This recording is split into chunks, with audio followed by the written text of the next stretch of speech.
अस्सलाम वालेकुम नाज़रीन, दादू न्यूज़ इशू में भलीकार मां राजा अल्ताफ़ अब्बासी तव्हां खे ब्रेकिंग न्यूज़ ॾींदा हलूं त ॻोठ चांगिया पंवर में नौजवान शख़्स जो लाश हथायो आहे। तव्हां खे हिते ब्रेकिंग न्यूज़ ॾियूं पिया त दादू भरिसां ॻोठ चांगिया पंवर में 38 साला नौजवान अरबाब पुट ईसा पंवर जो घर अंदरि गोलियूं लॻल लाश हथायो आहे। इतला ते अमीनाणी पुलिस वाक़े वारे हंधि पहुची लाश सिविल अस्पताल दादू मुंतक़िल कयो आहे। तव्हां खे ब्रेकिंग न्यूज़ ॾियूं पिया त दादू भरिसां चांगिया पंवर में 38 साला नौजवान अरबाब पुट ईसा पंवर जो घर अंदरि गोलियूं लॻल लाश हथायो आहे।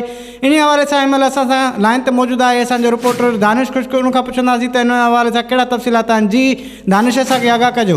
जी बिल्कुलु अल्ताफ़, दादू भरिसां अमीनाणी थाणे जी हद ॻोठ चांगिया पंवर में 38 साला नौजवान अरबाब पुट ईसे पंवर जो घर अंदरि गोलियूं लॻल लाश हथायो। इतला ते अमीनाणी पुलिस वाक़े वारे हंधि पहुची लाश तहवील में वठंदे पोस्टमार्टम लाइ सिविल अस्पताल दादू मुंतक़िल कयो।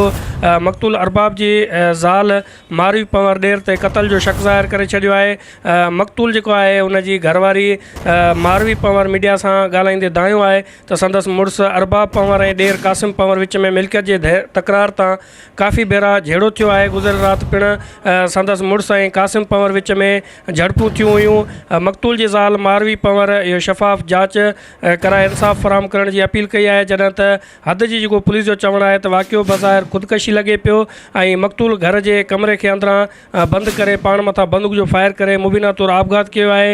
उनजो पोस्टमार्टम करायो वियो आहे। वधीक पोस्टमार्टम रिपोर्ट अचण बाद ई जेके हक़ीक़तूं आहिनि उहे मौत जूं जेके कारण आहिनि उहे साम्हूं आंदा वेंदा। जी अच्छा, छा मसलो थियो हुयो राति?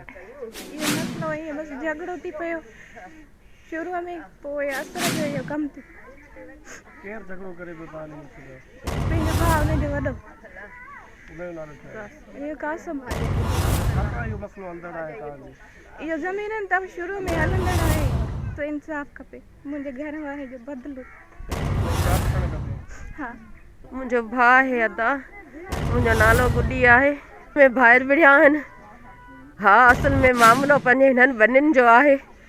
हा, ॿियो कोई मामिलो कोन हुयो, इहो हुयो। हा, वॾी महिरबानी दानिश, तव्हां असांखे आगाह कयो।